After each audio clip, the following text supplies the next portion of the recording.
Samantala, sa pagpasok ng buwan ng Mayo, muling nabubuhay ang isang tradisyong sumasalamin sa pananampalataya at makulay na kultura ng mga Pilipino. Para sa detalye ng balitang yan, may FYI report si Andy Villaver.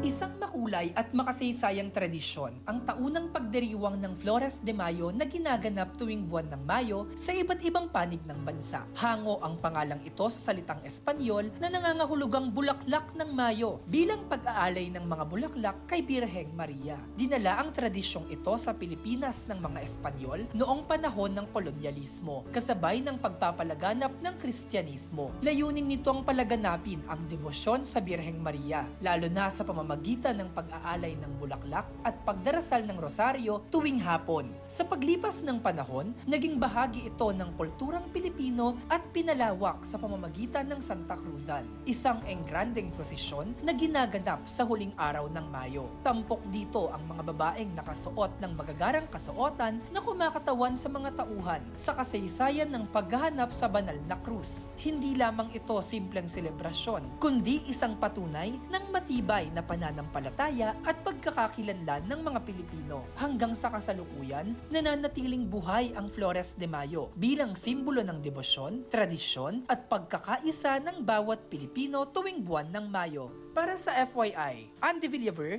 Abante.